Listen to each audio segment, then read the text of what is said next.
What's up, everybody? It's been a sec. We are back. John Della Rose here, the leading Hispanic voice in science fiction. Took a few days off to have a little fun for 4th of July, regroup, hang out, and all that. And we're back. So this is a book I picked up on my way back for my 4th of July festivities. And I stopped by a local comic book shop and had a good chat with the shop owner at Waterfront Comics, actually. Great spot. And he recommended this book to me, The Spirit, which is actually done by Darwyn Cooke. And this is Will Eisner's The Spirit. And The Spirit is gone for months, years and years and years, in different incarnations and all that. And I've never read Will Eisner's version of The Spirit, and still haven't.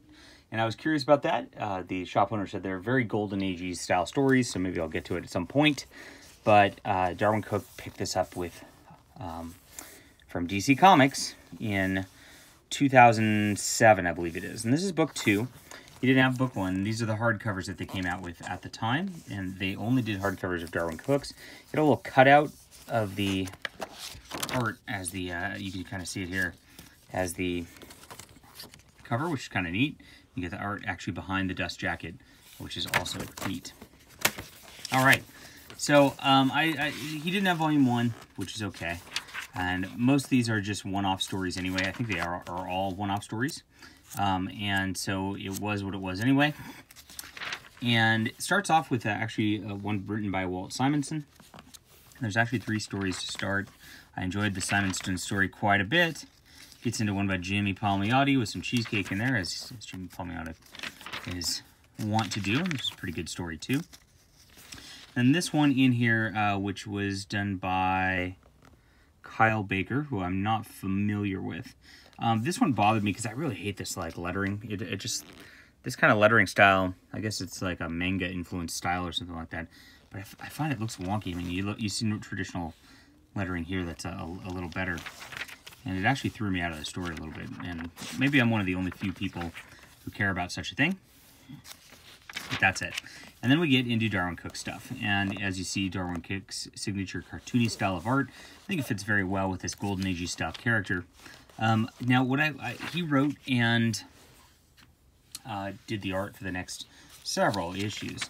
And I gotta say, and look at this layout, this is pretty cool. They actually did Spirit with all this,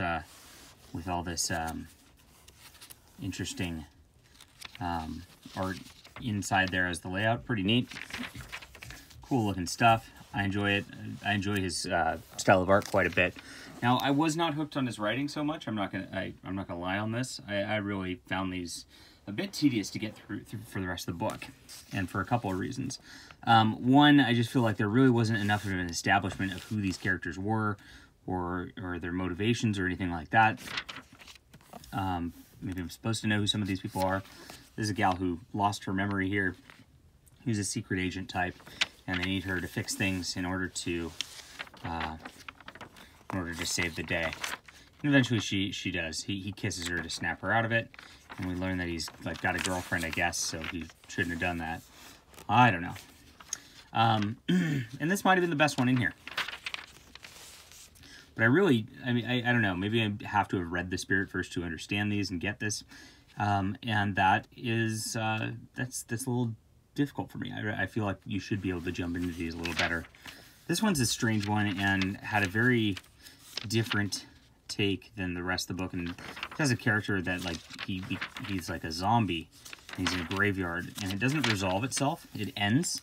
And there's another weird part. So this kind of ends here with Spirit getting his butt kicked. It's clearly a cliffhanger. And then the next issue, they actually have kind of a literary device in here where they talk about how they're pulling something out of... oh, no, I guess that's not this one. Oh, well. Yeah, they do. Okay, so they talk about crossovers. There's some commentary on comic books in here, and they talk about pulling one out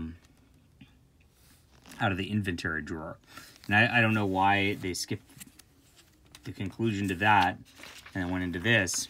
This one gets really bogged down in left-wing politics, and he's obviously knocking Rush Limbaugh and Bill O'Reilly and stuff like that in this, and then he has a Stephen Colbert big character in here too, and it's really bogged down in his politics, and it's just painful to read. Not a lot of action in it, as you can see. You get a lot of talking heads. And so it bogs down. And this was a really weird choice to go from that cliffhanger to that. And then it actually goes and resolves the cliffhanger in this issue. And that issue had no characters overlapping anything. You really just needed these two. And here we go. And I would say the politics actually does influence a lot of the book. I mean, this is like, Darwyn really puts that in. I mean, he shoehorns something into every story in here almost. That's just like, come on. And it concludes the zombie story. And that's that. So we get one more Darwyn Cooke story. And this one's interesting. This is probably the second best story in here. And it's got a background of this girl who hates Denny Colt, and I guess Denny Colt is the spirit. I mean, we're never told that explicitly in here, but it looks like it later on. And we learn about this character's background. Now, I guess this was an homage to an actual story that kind of, let's see, it's based on the stories Sans Serif and Brigand Sans Serif from the old Spirit times when it was Will Eisner. And that's kind of where he leaves the book. So, and we get some short stories in this next one. And just another series of short stories like this. Who's this one? This one's done, this last one was written by Denny O'Neil, which I appreciated. It was a very nice story by Denny. And then we get a dialogueless story with some symbols and stuff like that by Gail Simone to wrap things up. And Gail did a pretty fun job with that right there. So the one-off stories were all right. I didn't really like the larger direction of things. I thought that was some strange storytelling choices. And like I said, the politics kind of bogged down Darwyn's efforts here. I like Darwyn's art a lot. Even the little side stories and all that, which were not drawn by him, were pretty good on the art end. I like this cartoony classic style that he has, but unfortunately art cannot really save a story. So I don't know. I probably won't pick up volume 1 of this after this, and I just wasn't all that thrilled by it. I don't know, maybe if you read The Spirit and like had some of the background of all the background characters and things like that from Eisner's stories, maybe it would have been a little better, but nothing was really defined beyond just a couple of things. So the setting just felt very flat and gave you little to care about in this overall too. So I'm gonna call this like a 5.5 out of 10, I'd say, overall, and that is my reading from just a few minutes ago. All right, let me know what you think. If you are a fan of The Spirit, Will Eisner, Darwyn Cooke, let me have it. And I will be back soon. Hit the like and subscribe button, and we'll be back again.